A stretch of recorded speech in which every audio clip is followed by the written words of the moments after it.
বিসমিল্লাহির রহমানির রহিম। টঙ্গী সরকারি কলেজের একাদশ শ্রেণীর প্রিয় শিক্ষার্থীরা, সবাইকে স্বাগত জানাচ্ছি। করোনার এই মহামারীর সময়ে আশা করি তোমরা সবাই ভালো আছো। এই দুর্যোগকালে আমাদের শ্রেণীভিত্তিক স্বাভাবিক পাঠদান প্রক্রিয়া ব্যাহত হওয়ার ফলে তোমাদের পড়াশোনার গতিকে অব্যাহত রাখার প্রক্রিয়া হিসেবে অনলাইন ক্লাসের ব্যবস্থা করা হয়েছে, যাতে তোমরা উপকৃত হতে পারো এবং পড়াশোনার গতিকে চলমান রাখতে পারো। এখন আমি আলোচনা করব আহসান হাবিবের সেই অস্ত্র কবিতাটি। 50-এর দশকের অন্যতম আধুনিক কবি আহসান হাবিবের বিখ্যাত কবিতা সেই অস্ত্র। তার কবিতার বিষয়বস্তু ছিল বস্তুনিষ্ঠতা ও বাস্তব জীবনবোধ। তার কবিতায় গ্রামীণ ঐতিহ্যমণ্ডিত সামাজিক বাস্তবতা, মধ্যবিত্ত মানুষের সংগ্রামী চেতনা ও সমকালীন যুগ যন্ত্রণা শিল্পসম্মতভাবে পরিস্ফুট হয়েছে। 22 জুন 1967 সালে পাকিস্তান সরকার বেতার ও টেলিভিশন থেকে রবীন্দ্রসঙ্গীত প্রচার বন্ধের সিদ্ধান্ত নিলে সরকারের সেই সিদ্ধান্তের প্রতি তিনি সমর্থন জ্ঞাপন করেন এবং 1971 সালে মুক্তিযুদ্ধ চলাকালে তিনি পাকিস্তানের অখণ্ডতা রক্ষার পক্ষে বিবৃতি প্রদান করেন। আহসান হাবিব 2 জানুয়ারি 1917 সালে পিরোজপুরের শঙ্করপাশা গ্রামে জন্মগ্রহণ করেন এবং 10 জুলাই 1985 সালে তিনি মৃত্যুবরণ করেন। আহসান হাবিবের প্রথম প্রকাশিত কাব্য রাত্রি শেষ। তার অন্যান্য কাব্যগ্রন্থগুলো হল ছায়া হরিণ, সারা দুপুর, মেঘ বলে চত্রে যাব, 2 হাতে 2 আদিম পাথর, প্রেমের কবিতা, বিদীর্ণ দর্পণের মুখ। তার উপন্যাসগুলো হল অরণ্যে নীলিমা, রানীখালের শাখো, জাফরানি রং পায়রা এবং তার শিশুতোষ বিষয়ক গ্রন্থগুলো হল ছোটদের পাকিস্তান, বৃষ্টি পড়ে, টাপুর টুপুর। সেই অস্ত্র কবিতাটি আহসান হাবিবের বিদীর্ণ দর্পণে মুখ কাব্যগ্রন্থ থেকে নেওয়া হয়েছে। নিচে তোমরা এই কাব্যগ্রন্থটির ছবি দেখতে পাচ্ছ। সেই অস্ত্র কবিতার প্রথম লাইন, আমাকে সেই অস্ত্র ফিরিয়ে দাও, সভ্যতার সেই প্রতিশ্রুতি। প্রথমে তোমাদের জানতে হবে সভ্যতা কি। সভ্যতা হলো মার্জিত, রুচিবোধ ও ব্যক্তিত্ববোধ সম্পন্ন চালচলন। শিল্প, সাহিত্য, বিজ্ঞান ও দর্শন সহ বিবিধ বিষয়ের জ্ঞানের অনুশীলন এবং সে অনুযায়ী জীবনযাপন। এক কথায় যদি বলি, ভালোটাকে গ্রহণ করে মন্দটাকে বর্জন করে ধীরে ধীরে গড়ে ওঠা সমাজ ব্যবস্থাই সভ্যতা। নিচের বাম দিকের ছবির দিকে তাকালেই আমরা দেখতে পাচ্ছি একদল মানুষ পোশাক পরিচ্ছদহীনভাবে অবস্থান করছে, বনের ফলমূল খেয়ে জীবন ধারণ করছে।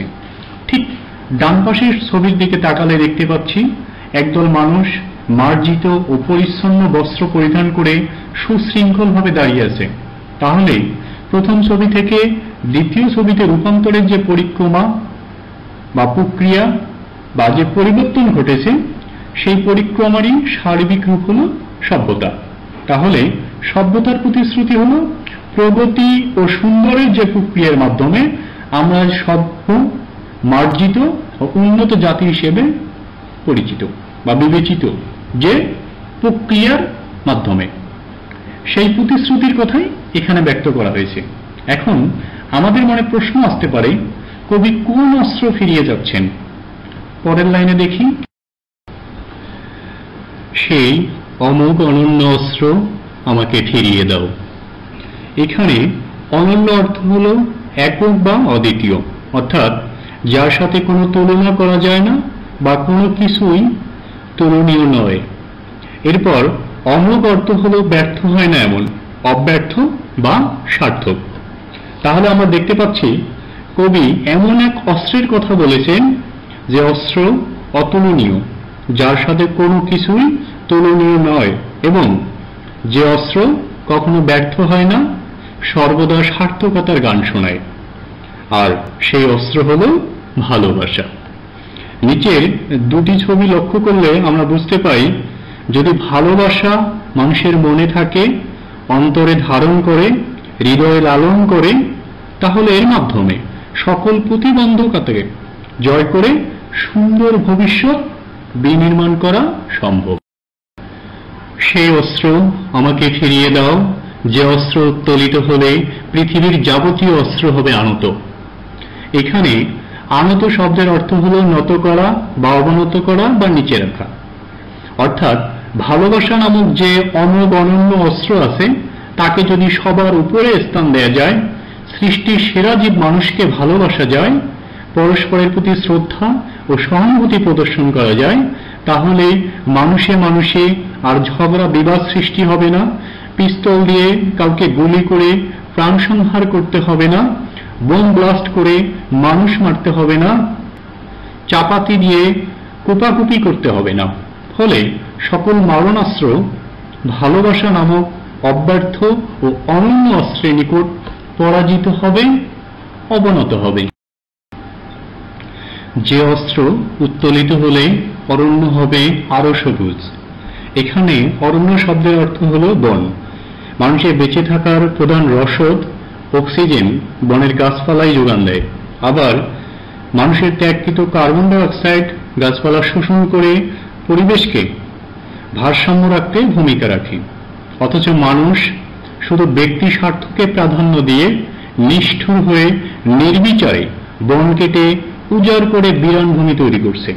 কিন্তু মানুষের মনে যদি সৌহার্দ্যপূর্ণ সম্পর্ক বিরাজ করে, ব্যক্তি স্বার্থ ভুলে গিয়ে সকলের প্রতি মমত্ববোধ ও ভালোবাসা প্রকাশ করে, তাহলে প্রকৃতির শ্রেষ্ঠ আশীর্বাদ বন হবে আরো সবুজ ও সমৃদ্ধ। নদী আরো কল্লোলিত। এখানে কল্লোলিত শব্দের মূল কল্লোলের অর্থ হল নদীর ঢেউ।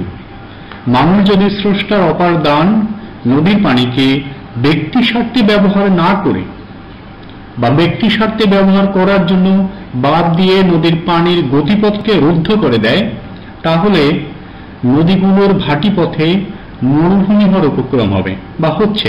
তবে মানুষ মানবিকতার দৃষ্টিতে, ভালোবাসার দৃষ্টিতে পর্যবেক্ষণ করে যদি নদীর পানির প্রবাহকে রোধ না করে, তাহলে নদীর পানি হবে আরো কল্লোলিত। পাখিরা নীড়ে ঘুমাবে। এখানে নীড় শব্দের অর্থ বাসা। পরিবেশ ও প্রকৃতি স্বাভাবিক থাকলে পাখি তার আপন নীড়ে স্বাভাবিক ছন্দে বাস করতে পারবে বা ঘুমাতে পারবে। যে অস্ত্র উত্তোলিত হলে ফসলের মাঠে আগুন জ্বলবে না। মানুষের জীবিকার জন্য ফসল ফলানো আবশ্যক, অথচ আমরা বিবেক বুদ্ধিকে পাশ কাটিয়ে পরস্পর দ্বন্দ্ব বিবাদে জড়িয়ে নিজের প্রভুত্ব বিস্তার করতে গিয়ে যুদ্ধ বিগ্রহে লিপ্ত হই।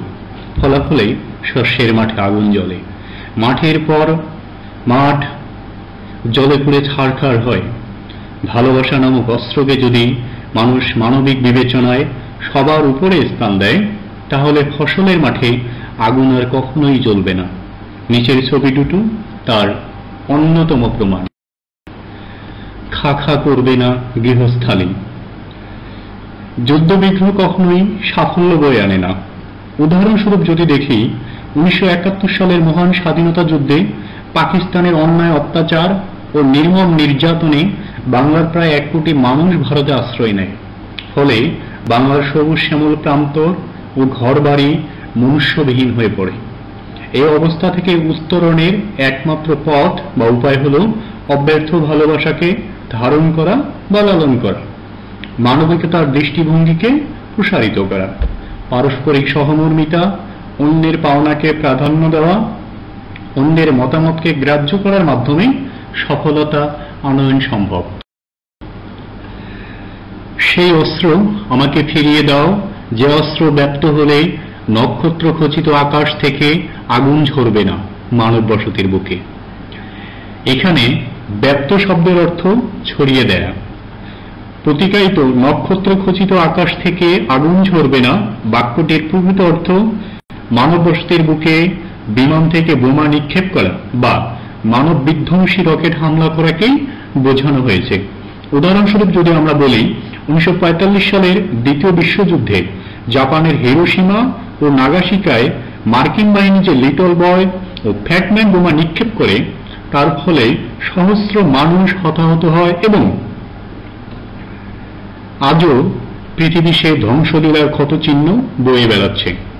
এই ভয়াবহ মানব বিধ্বংসী পথ থেকে বেরিয়ে আসার একমাত্র পথ মানবিক ভালোবাসার বিস্তার ঘটানো। মুহূর্তের অগ্ন্যুৎপাত লক্ষ লক্ষ মানুষকে করবে না পঙ্গু বিকৃত, আমাদের চেতনা জুড়ে তারা করবে না আর্তনাদ। এখানে চেতনা বলতে মানুষের শুভবোধ ও ইতিবাচক অনুভূতিকেই বোঝানো হয়েছে। ক্ষমতার লোভে মানুষের তার ওই স্বজাতির উপর রকেট হামলা করছে, সমাজ ব্যবস্থাকে মুহূর্তের মধ্যে ধ্বংস করে দিচ্ছে। উদাহরণস্বরূপ আমরা মধ্যপ্রাচ্যে মার্কিন হামলার দিকে তাকালেই এর প্রকৃত রূপ বুঝতে পারি। এই ধ্বংসযজ্ঞ দেখে আমাদের শুভবোধ, শুভচিন্তা, অনুভূতি, চেতনা চিৎকার করছে, আর্তনাদ করছে। সেই অস্ত্র, যে অস্ত্র উত্তোলিত হলেই বারবার বিধ্বস্ত হবে না ট্রয় নগরী। আমরা সবাই ট্রয় নগরী ধ্বংসের ইতিহাস জানি। এক নারীর ভালোবাসাকে প্রাধান্য দিতে গিয়ে তারা মানবিক ভালোবাসাকে করেছে ধূলিসাৎ, ধ্বংস করেছে বিখ্যাত ট্রয় নগরীকে। অথচ মানবিক ভালোবাসা বা পরস্পরের প্রতি সহানুভূতিগুলো জাগ্রত থাকলে ইতিহাসখ্যাত ট্রয় নগরী ধ্বংস হতো না, ট্রয় নগরী আজ সগৌরবে দাঁড়িয়ে থাকত। আমরা নিচের ছবিতে ট্রয় নগরী ধ্বংসলীলার চিহ্ন প্রত্যক্ষ করছি। আমি সেই অবিনাশী অস্ত্রের প্রত্যাশী, যে ঘৃণা, বিদ্বেষ, অহংকার এবং জাত্যভিমানকে করে বারবার পরাজিত। এখানে অবিনাশী শব্দের অর্থ হল যার কোনো ক্ষয় নেই বা বিনাশ নেই, আর জাত্যভিমান হল নিজেকে বা নিজের গোষ্ঠীকে অন্যদের থেকে বড় করে দেখার প্রবণতা, অর্থাৎ নিজেকে সর্বদাই বড় করে দেখা এবং অন্যকে তুচ্ছ মনে করা।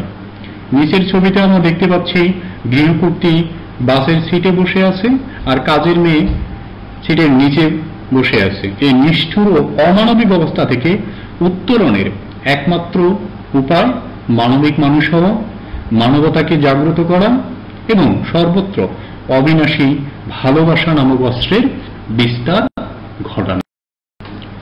যে অস্ত্র আধিপত্যের লোভকে করে নিশ্চিহ্ন, যে অস্ত্র মানুষকে বিচ্ছিন্ন করে না, করে সমাবিষ্ট। এখানে কবি অব্যর্থ ও অবিনাশী ভালোবাসা নামক অস্ত্রের কথা বলেছেন, যে অস্ত্রের প্রয়োগে মানুষে মানুষে বিভাজিত না হয়ে সমাবিষ্ট বা একত্রে থাকবে শান্তিপূর্ণ পৃথিবী গড়ে তুলবে। সেই অমোঘ অস্ত্র ভালোবাসা পৃথিবীতে ব্যক্ত করো।